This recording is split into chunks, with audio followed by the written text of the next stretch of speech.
ಧೈರ್ಯಕ್ಕೆ ನಿಮ್ಮ ತಾಕತ್ತಿಗೆ ಅಬ್ಬಬ್ಬಬ್ಬಬ್ಬ ಎಂತ ಕೆಲಸ ಗುರು, ಸೂಪರ್ ಕೆಲಸ. ಆದ್ರೆ ನಿಮ್ ಯೋಗ್ಯತೆಗೆ ಒಂದು ಧರ್ಮಕ್ಕೆ ಬೆಣ್ಣೆ, ಇನ್ನೊಂದು ಧರ್ಮಕ್ಕೆ ಸುಣ್ಣ. ನಮಸ್ಕಾರ ಕನ್ನಡಿಗರೇ, ಇಲ್ಲಿ ನೋಡಿ ಒಂದು ವಿಡಿಯೋ ಹಾಕ್ತಾ ಇದೀನಿ. ನಮ್ಮ ಹಿಂದೂಗಳ ದೇವಸ್ಥಾನನ ಏಕಾಏಕಿ ಜಿಬಿ ಅಧಿಕಾರಿಗಳು ಒಂದೇ ಒಂದು ನೋಟಿಸ್ ಕೊಡದೆ ರಾತ್ರೋರಾತ್ರಿ ಬಂದು ಫುಟ್ಪಾತ್ ಮೇಲೆ ಗೋಪುರ ಇದೆ ಅಂತ ಹೊಡೆದಾಕಿದ್ದಾರೆ.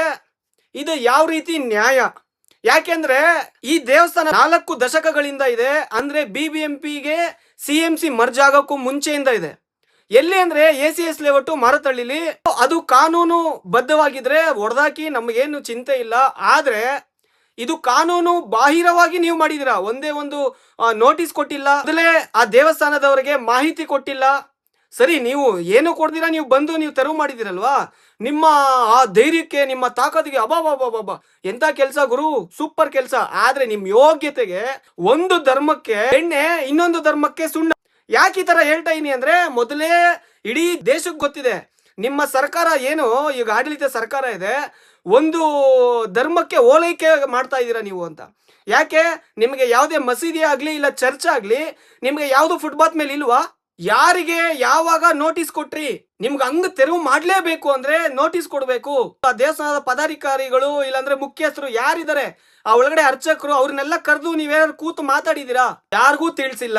ಏಕಾಏಕಿ ರಾತ್ರೋರಾತ್ರಿ ಬಂದು ಹೊಡೆದಾಕೋದಿಕ್ಕೆ ನಿಮಗೆ ಯಾರು ಅಧಿಕಾರ ಕೊಟ್ಟಿದ್ದು? ಯಾಕೆ ಹಿಂದೂಗಳು ಬಾಯಿಗೆ ಬೀಗ ಹಾಕೊಂಡಿರ್ತಾರೆ ಅಂತನಾ? ನಮ್ಮ ಕರ್ನಾಟಕದಲ್ಲಿ ಎಷ್ಟು ಮಸೀದಿಗಳು, ಚರ್ಚ್ಗಳು ನಿಮಗೆ ಫುಟ್ಪಾತ್ ಮೇಲಿದೆ? ಫುಟ್ಪಾತ್ ಇರ್ಲಿ, ರಸ್ತೆಗೆ ಇದೆ. ರಸ್ತೆನೆ ಅರ್ಧ ರಸ್ತೆ ಬರೀ ಅವ್ರದ್ದು ಮಸೀದಿ ಚರ್ಚ್ಗಳೇ ಇರುತ್ತೆ. ಅದನ್ನ ತೆರವು ಮಾಡ್ಸಕ್ ನಿಮ್ಗೆ ಯಾರು ತಾಕತ್ತಿದ್ಯಾ, ಯೋಗ್ಯತೆ ಇದ್ಯಾ? ಕನ್ನಡಿಗರೇ ಹಾಗೂ ಹಿಂದೂಗಳೇ ನೋಡಿ, ನೀವೇ ಯೋಚನೆ ಮಾಡಿ. ದೇವಸ್ಥಾನದ ಬಗ್ಗೆ ನಾನು ರಿಸರ್ಚ್ ಮಾಡಿ ಓದಿದಾಗ ನನಗೆ ತಿಳಿದು ಬಂದಿದ್ದೇನು ಅಂದ್ರೆ ಆ ಏರಿಯಾ ಏನಿದೆ BBMPಗೆ ಮರ್ಜ್ ಆಗ್ಬೇಕಾದ್ರೆ ದೇವಸ್ಥಾನದ ಜಾಗವನ್ನ ಒಂಚೂರು ರಸ್ತೆಗೆ ಬಿಟ್ಕೊಟ್ಟಿದ್ದಾರೆ. ದೇವಸ್ಥಾನದ ಜಾಗದಲ್ಲಿ ರಸ್ತೆ ಬಂದಿದೆ, ರಸ್ತೆಯಲ್ಲಿ ದೇವಸ್ಥಾನ ಇಲ್ಲ. ತುಂಬಾನೇ ಬೇಜಾರಾಗುತ್ತೆ. ಯಾಕೆ ಎಷ್ಟು ಮಸೀದಿಗಳು, ಚರ್ಚ್ಗಳು ಅರ್ಧ ನುಂಗ್ಕೊಂಡ್ಬಿಟ್ಟಿರ್ತಾರೆ ರಸ್ತೆನ, ಇಲ್ಲ ಫುಟ್ಪಾತ್ ನೇ ನುಂಗ್ಕೊಂಡ್ಬಿಟ್ಟಿರ್ತಾರೆ. ಈ ದೇವಸ್ಥಾನ ಏನ್ ಮಾಡಿತ್ತು ನಿಮ್ಗೆ?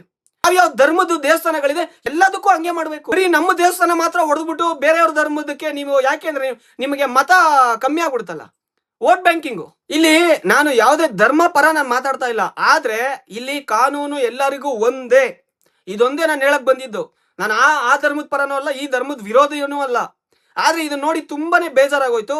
ಆದ್ರಿಂದ ಅನಿಸಿಕೆನ ನಾನು ವ್ಯಕ್ತಪಡಿಸಿದೀನಿ. ನಿಮ್ಮ ಅನಿಸಿಕೆ ಏನಿದೆ ಕಮೆಂಟ್ ಮೂಲಕ ತಿಳಿಸಿ, ರೀಶೇರ್ ಮಾಡಿ. ಧನ್ಯವಾದಗಳು. ಜೈ ಕರ್ನಾಟಕ.